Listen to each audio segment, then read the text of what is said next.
When you wake up in the morning, you assume you are waking up to a ready-made world. A body, a room, a familiar life, a solid me, moving through a solid reality.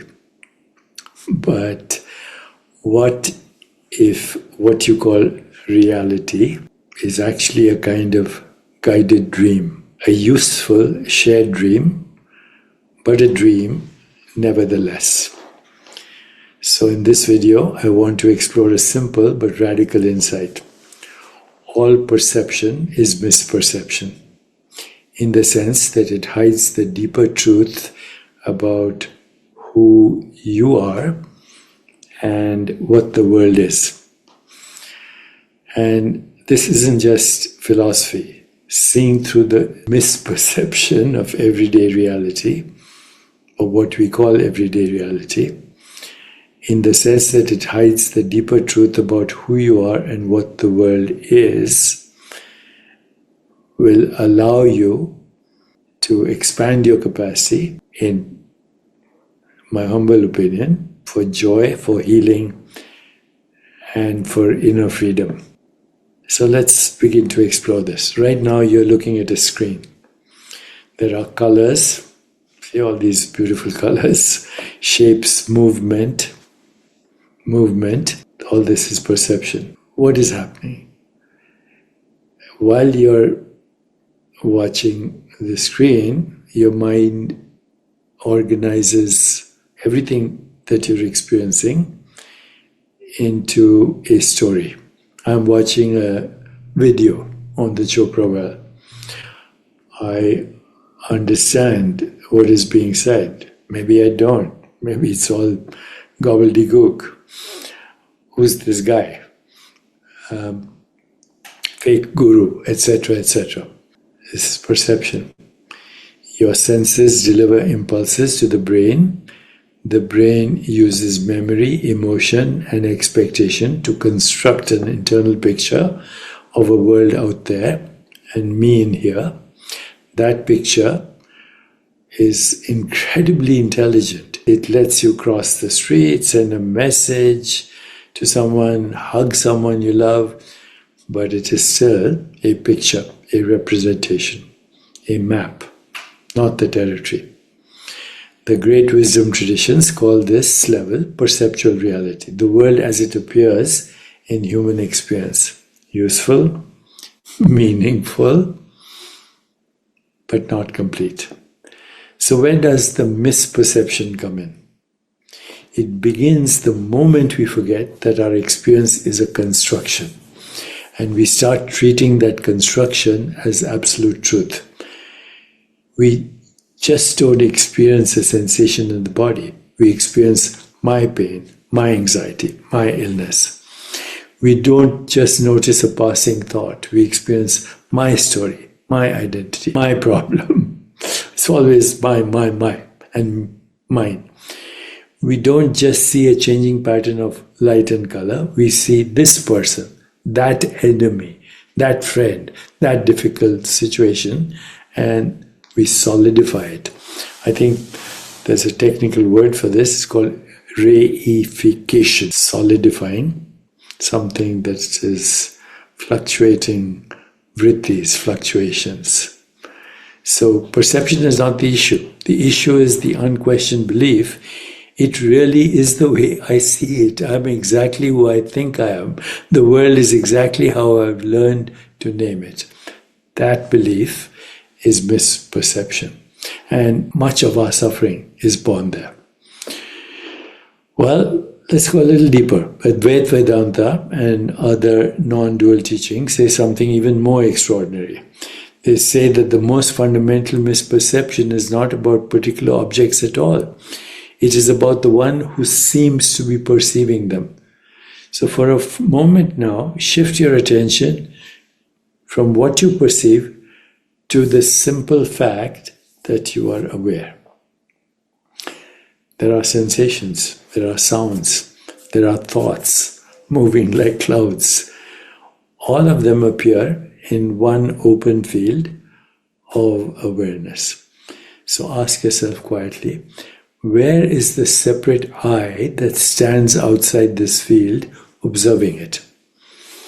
You can find an image of yourself. You can find a voice in the head saying, I, me, mine. And remember, even though the voice seems to be in your head, your brain has no sound. That's part of what science calls the hard problem of consciousness. You can find feelings in the body that seem to signal, this is me. But if you look very carefully, you never find a separate observer. You find only this, experience flowing in awareness, and a sense of I arising as one more experience within it. From this perspective, all perception is a plane consciousness. Consciousness appears as seer and scenery, as self and the world, even though in truth there is only one reality. One awareness, one field, one existence. The entire structure of me in here, somewhere inside this body, okay, and world out there, outside my skin, is a kind of optical illusion in consciousness. It's a cosmic magic trick, what I've previously called magical lies. That is what we mean when we say all perception is misperception. It divides what is one, it solidifies what is fluid, it turns a living mystery into a fake story. Why does this matter for your everyday life, your body, your relationships? It matters because when you take perceptions to be absolute, everything becomes heavy. A thought of failure appears and you believe, I am a failure. A passing sensation in the body appears and you believe, I am broken, I am unsafe. Someone's behavior appears and you believe, I'm not worthy of love. On and on. Nervous system, hormones, immune function, they all respond to the story. The body literally reorganizes around misperception. So when you begin to see that everyday perception is only a partial view, a momentary appearance in awareness, its power over you softens. The thought I'm a failure is recognized as a thought. The sensation I'm unsafe is recognized as a sensation. The story I'm not worthy is recognized as a conditioned narrative. Reality has not changed. Your relationship to perception has changed. This is the beginning of freedom. So let's do a brief experiment together, just right now. If it's comfortable and safe, gently close your eyes. Let your shoulders soften.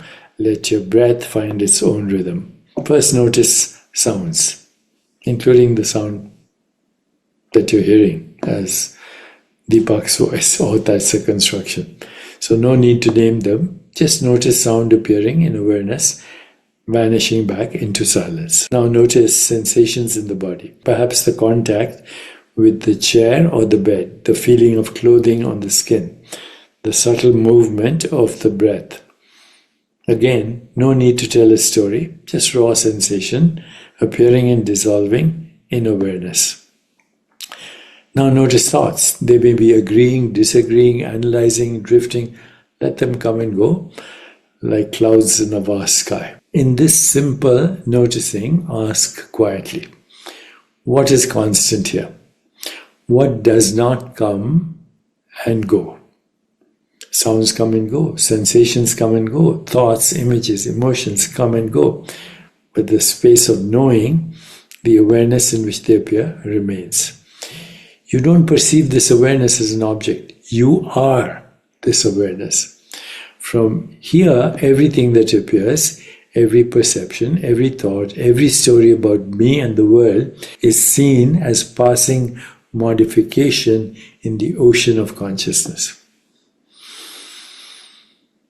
So now gently open your eyes. So when we say all perception is misperception, in the sense that it hides the truth about reality, we are pointing to this. Perception shows you a useful, beautiful, ever-changing world. Sometimes an ugly, ever-changing world. But it does not show you the ground of that world. It does not show you the timeless awareness that you are. This is something I said in this book, You Are the Universe. It's also, by the way, the essential teaching in this, A Course in Miracles. So, when you forget the timeless awareness that you are, you live as a character trapped in a small, anxious story. Okay, this is all the conversation in the news and social media, everywhere. Story. And characters trapped in that story, and mostly an anxious story. So when you remember who you are, you can still play the character, but from the knowing that you're also the screen, the light, and the storyteller. You don't need to get rid of perception. You simply learn to see it as a dance of appearances in consciousness, not as the final truth of who you are. Because you are the universe. You are the totality. From that shift, a deeper peace, creativity, and love begin to flow naturally. Also, the fear of death starts to dissipate. So if this exploration resonated with you, take a moment today to pause, to feel, to simply notice your experience as it appears in awareness. And of course, if you'd like to continue this journey, then you can support this space by liking this video, or maybe disliking it, and subscribing to the Chopra. Tattvamasi.